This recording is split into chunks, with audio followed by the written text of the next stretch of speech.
Assalamualaikum warahmatullahi wabarakatuh. Alhamdulillahilladzi tatimmu sholihat. Rabbana inna na'udzubika min ahlin nar. Wassalatu wassalamu ala khairi khalqihi Sayyidina Muhammad ibn Abdillah wa ala alihi wa sahbihi wa mawalah, amma ba'du.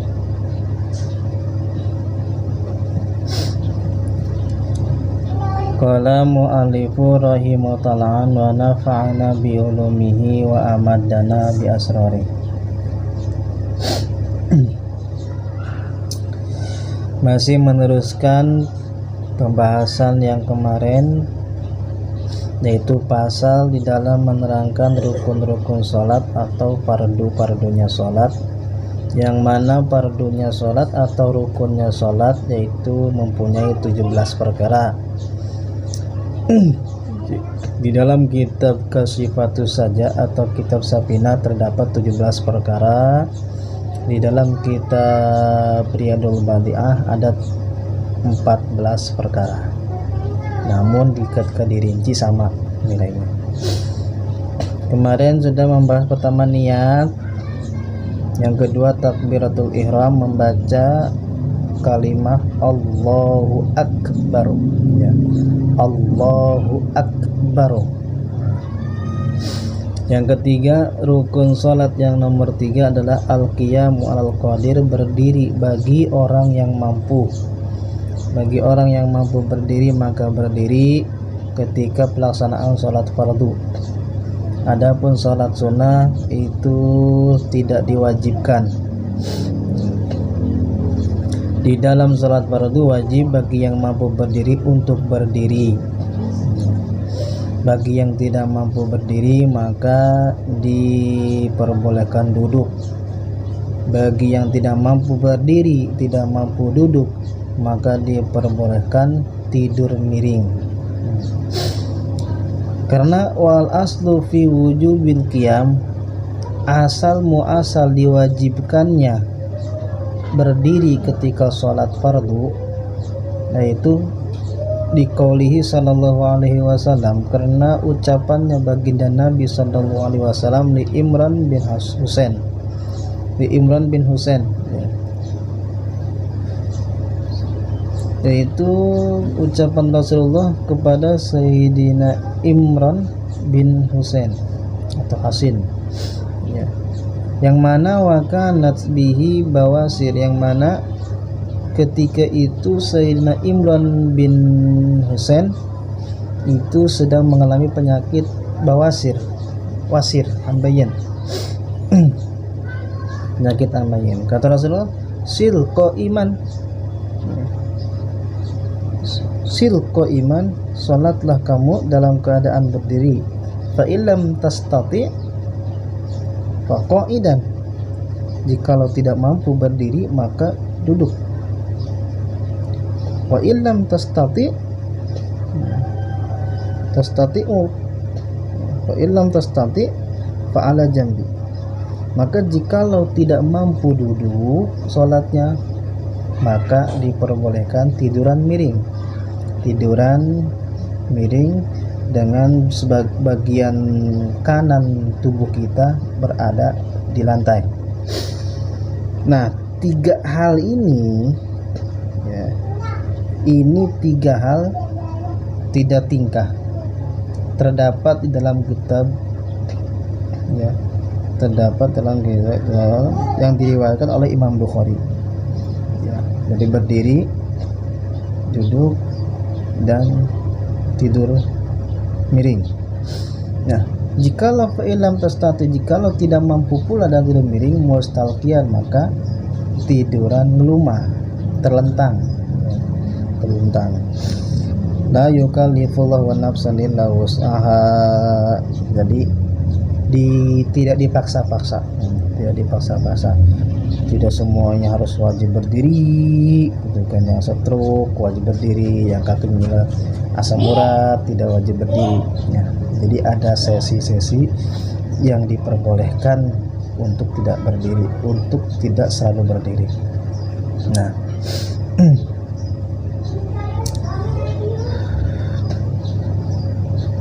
Membicarakan tentang tadi ya, asal muasalnya berdiri itu, Rasulullah memerintahkan kepada Sayyidina Imran untuk berdiri kalau tidak mampu duduk, kalau tidak mampu tiduran miring, kalau tidak mampu silakan untuk mustalqian, tiduran terlentang.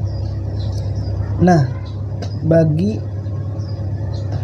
seorang yang mohon maaf ya, apalagi saudara kita ya, Kang Rizky yang sedang mengalami penyakit, mudah-mudahan cepat sembuh, namun ya mohon bersabar ya, karena ada sesuatu keistimewaan terhadap seseorang yang sedang mengalami penyakit tersebut, sebagaimana diriwayatkan di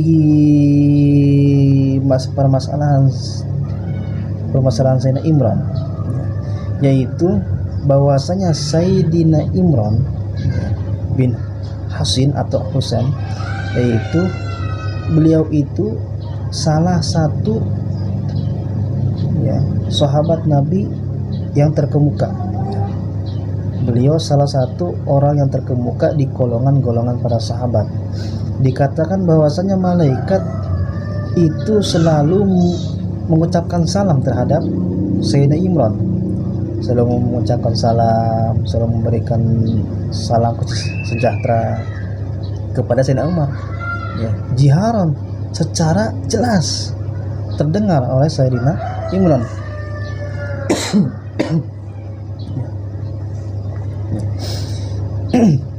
Namun ketika fala masyafa min maradihi bida'watin Nabi sallallahu alaihi wasallam, namun karena Rasulullah merasa kasihan sebagai pemimpin yang begitu bijaksana, yang begitu mulia akhlaknya, mendoakan sahabatnya ini untuk sembuh dengan sabab doanya Rasulullah.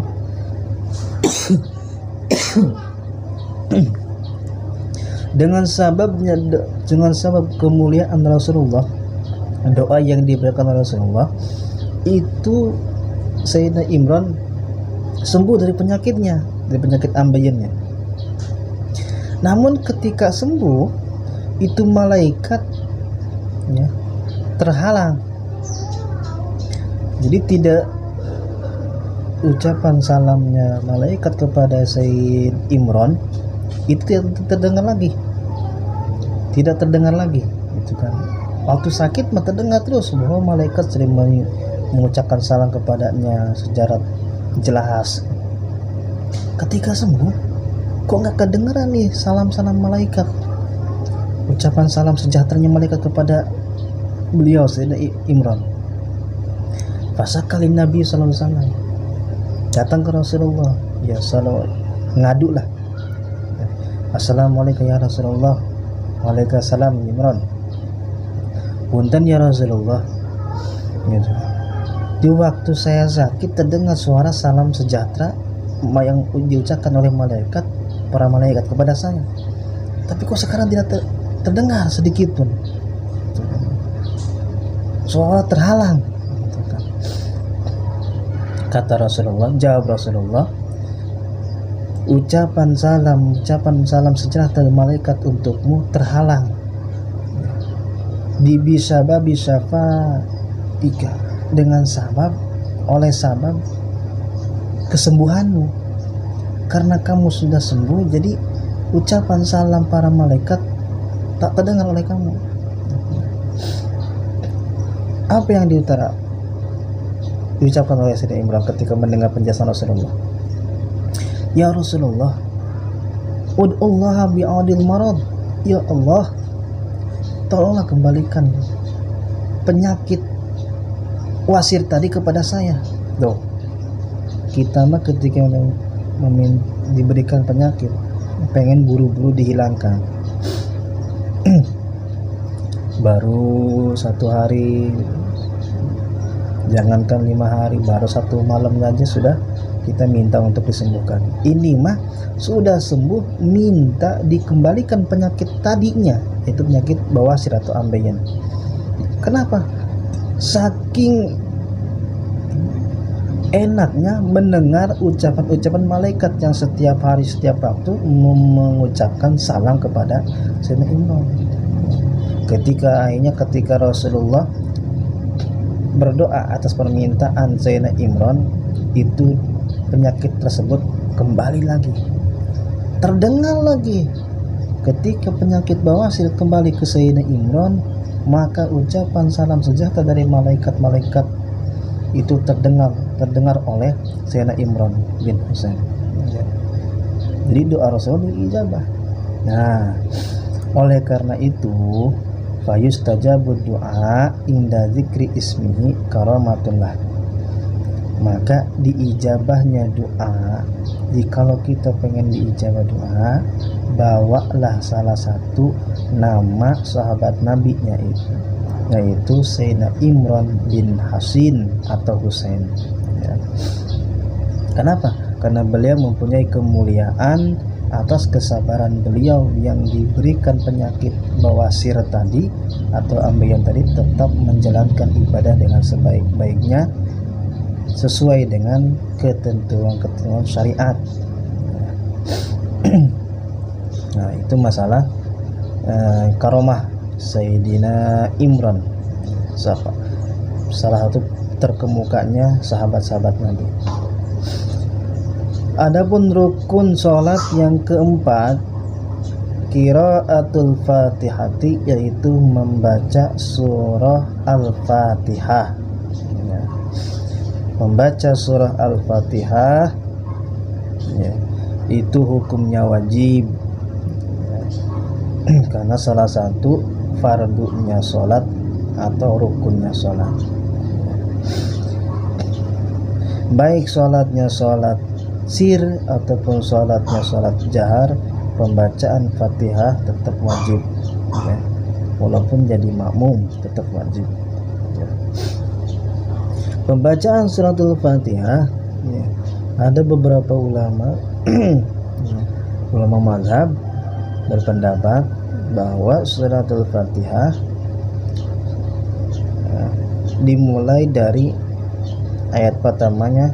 Ada yang mengatakan ayat pertama bismillah, ada yang mengatakan ayat pertamanya alhamdulillah. Namun semua para ulama, para imam-imam mazhab sepakat bahwa surat Al-Fatihah itu terdiri dari 7 ayat, namun permulaan ayatnya berbeda-beda. Imam Malik rahimahullah mengatakan surah Al-Fatihah itu dimulai dari ayat pertamanya alhamdulillahirabbil alamin. Ya, alhamdulillahirabbil alamin ayat pertama.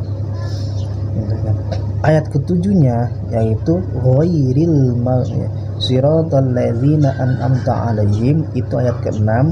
Ghairil maghdubi alaihim waladdallin, itu ayat ke-7. Adapun Imam Syafi'i rahimahullah mengatakan ayat pertama surah Al-Fatihah dimulai dari bacaan Bismillahirrahmanirrahim. Ayat ketujuhnya siratal ladzina an'amta alaihim ghairil maghdubi alaihim waladdallin. Satu ayat panjang, ya. Sunnah membaca ta'awudz, ya, ketika sholat sunnah membaca ta'awudz. A'udzu billahi minasyaitonir rajim, ya, baru bismillah. Namun jika lupa membaca ta'awudz, ya, terlanjur sudah mengucapkan bismillahirrahmanirrahim atau baru bismillahi, ya, bersepotong, baik lagi ta'awudz, a'udzubillah, jangan, karena itu makruh, ya. Ketika sunnah tertinggal, sudah masuk ke perkara wajib, maka yang sunnah tinggalkan saja. Jadi ketika bismillah, ya, misalkan bismillah, baik lagi a'udzubillahi minasyaitonir rajim, bismillahirrahmanirrahim, itu tidak boleh karena perbuatan tersebut makruh. Jadi sunnah baca ta'awudz terus langsung bismillah. Bismillahirrahmanirrahim. Alhamdulillahi Rabbil Alamin, Ar-Rahmanir Rahim, Maliki Yaumiddin, Iyyaka na'budu wa iyyaka nasta'in, Ihdinas siratal mustaqim, Siratal ladzina an'amta 'alaihim ghairil maghdubi 'alaihim waladdallin. Di akhir surah Fatihah disunahkan baca Rabbi ghfirli, amin. Nah, Rabbi ghfirli itu sunnah hukumnya ya, baru amin. Kalau dalam keadaan jamaah disunahkan baca aminnya berbarengan dengan si imam ya, karena ada kefadilahan tertentu. Jadi di dalam pembacaan suratul Fatihah ya, di dalam sholat wajib berhati-hati. Yang harus diperhatikan yaitu makharijul huruf ya, tajwidnya, madnya ya, panjang pendeknya, tasdidnya juga harus diperhatikan.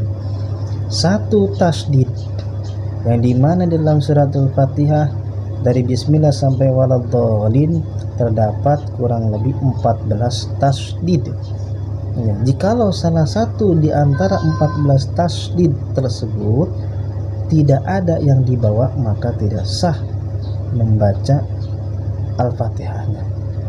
Kalau Fatihah sudah tidak sah, maka tidak sah pula sholatnya. Contoh, Bismillahirrahmanirrahim. Ar-Rahman itu kan tasdid, harusnya ditasdid, kenapa tidak?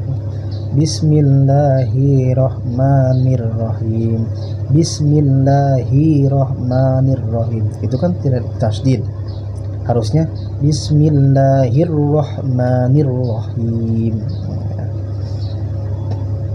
Satu huruf tertinggal juga sama ya. Satu huruf Al-Fatihah tidak terbawa, maka tidak sah ya. Tidak sah pembacaannya.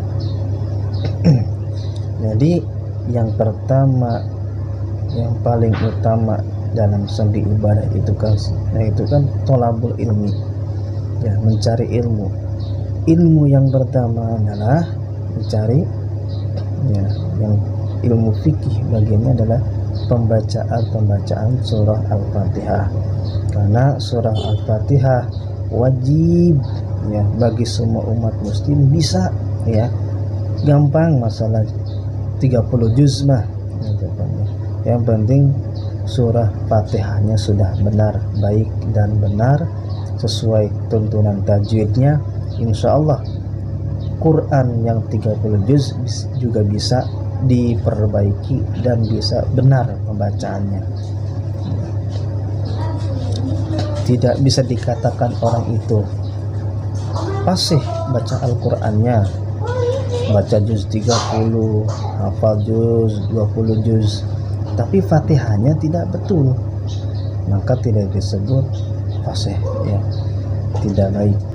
Al-Fatihah juga di luar sholat banyak digunakan ya, banyak digunakan ya.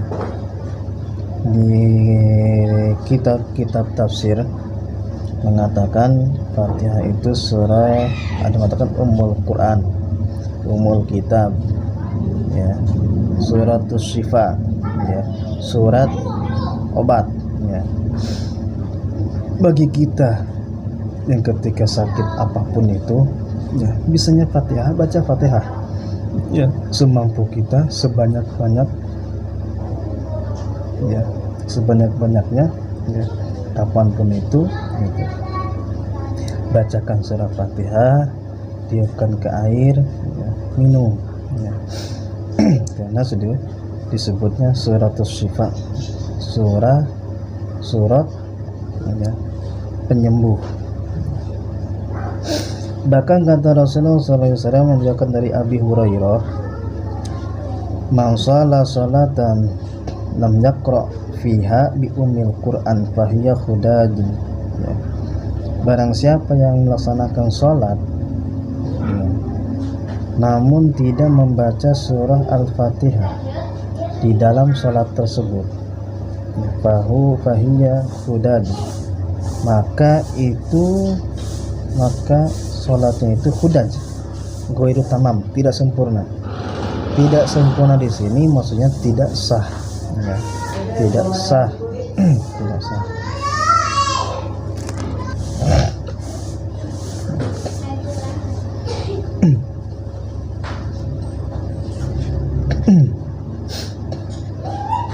Jadi di setiap sholat ya, baik sendiri ataupun jadi imam, apalagi jadi imam ya, apalagi jadi imam, jangan terlalu fokus ya terhadap surat apa yang akan dibaca setelah baca Fatihah ya.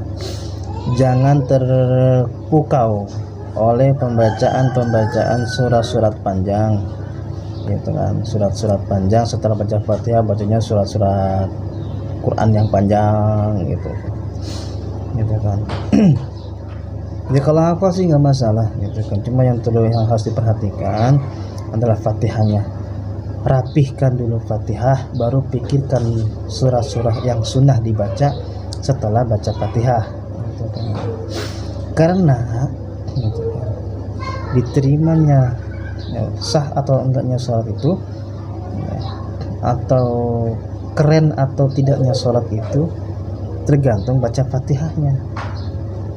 Pertama baca Fatihah, terus pergerakan sholatnya harus sesuai dengan syariat fikihnya ya. Jadi jangan terlalu terpukau ya, terkesima oleh pembacaan seorang imam yang bacanya misalkan surah Al-Mulk, surah Waqiah gitu kan, surah An-Naba panjang-panjang dengan nada yang bagus gitu kan, bagus ya. Tapi kalau bacaan Fatihahnya acak-acakan ya, itu tidak sempurna, tidak baik ya. Utamakan yang wajib baru yang sunnah, jangan sebaliknya. Namun ketika seseorang itu tidak mampu membaca surah Fatihah, seumpama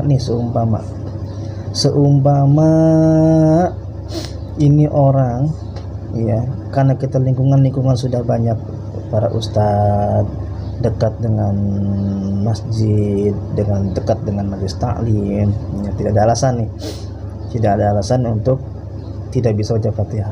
Namun seumpama belajar sudah gitu kan, diajari oleh ustadz juga udah gitu, namun tetap tidak bisa baca Fatihah gitu kan ya, tidak bisa baca Fatihah ya. Contoh ya, baca Fatihahnya acak-acakan, makhorijul hurufnya tidak pas gitu kan, itu disebutnya ajiz, orang yang sudah apes ya, sudah tidak mampu, dicap tidak mampu ya, susah untuk dirubahnya karena emang sudah sulit ya, mungkin lisannya yang kurang sempurna atau gimana gitu kan ya. Baca Fatihahnya nggak bisa, harusnya alhamdu, bismillahirrahmanirrahim, bismillahirrahmanirrahim gitu kan. Harusnya rabbil alamin jadi rabbil ngalamin, susah dirubahnya. Itu sudah dimaklum, tidak dimaafkan ya. Baca sesuai apa yang dia mampu gitu kan. Bacalah Fatihah sesuai yang dia mampu karena dia sudah melalui proses pembelajaran gitu kan. Orang gagu pun tak masalah gitu kan. Menurut dia baca Fatihah, tapi terdengar oleh telinga kita dia baca apaan?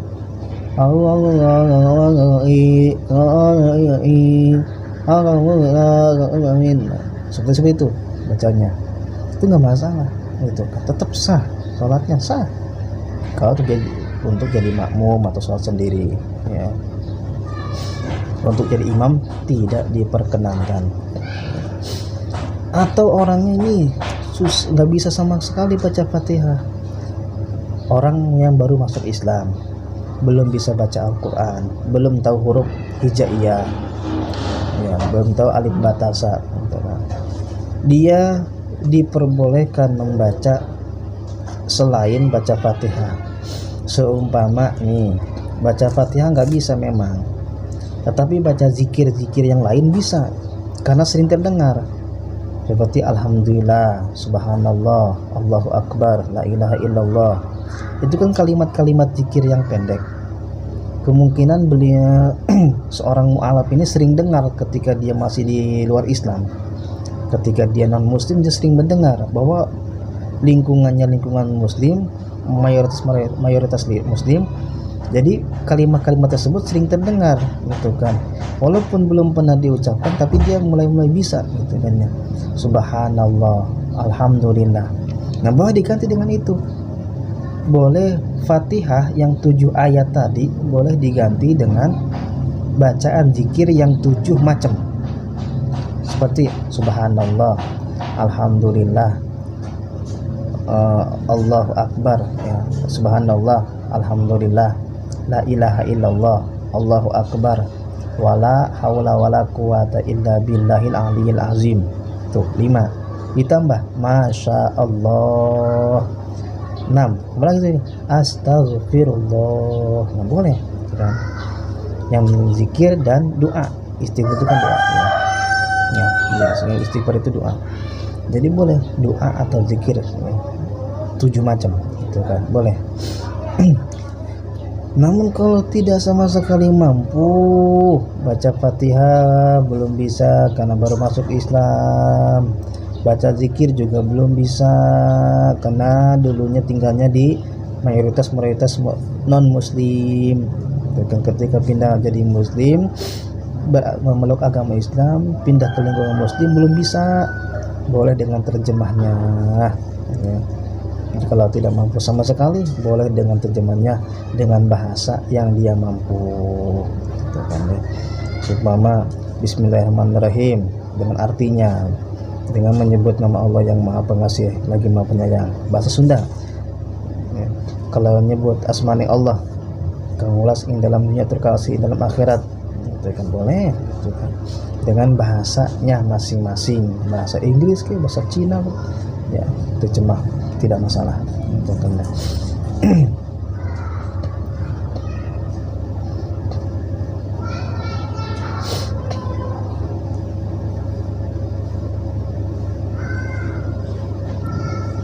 Itu dalam segi pembacaan surah Al-Fatihah.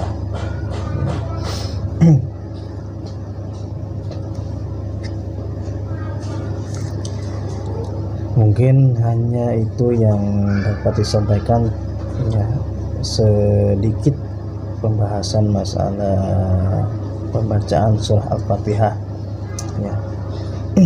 Kurang lebihnya mohon maaf. Semoga ada manfaatnya bagi kita semua, teruntuknya terlebihnya buat saya pribadi supaya lebih paham lagi. Wallahu a'lam bishawab.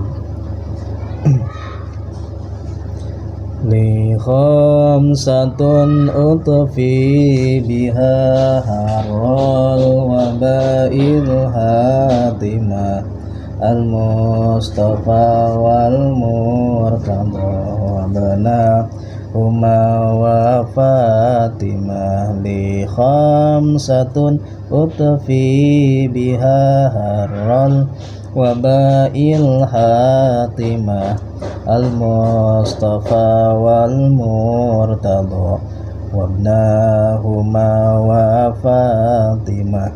Li khamsatun utfi biha harral wa ba'il hatimah al-mustafa wal murtada wabnahuma wa fatimah. Ya Allah biha, ya Allah biha, ya Allah bihusnil khatimah. Ya Allah biha, ya Allah biha, ya Allah bihusnil khatimah.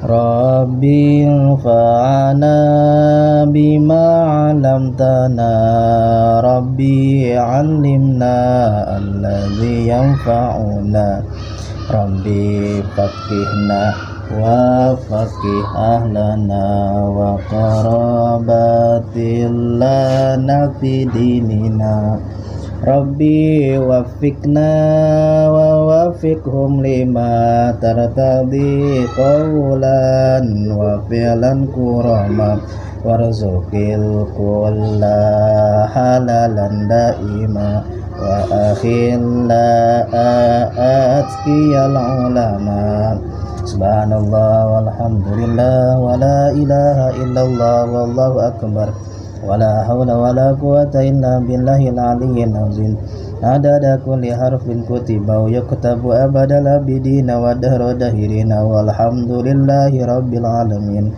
Assalamualaikum warahmatullahi wabarakatuh.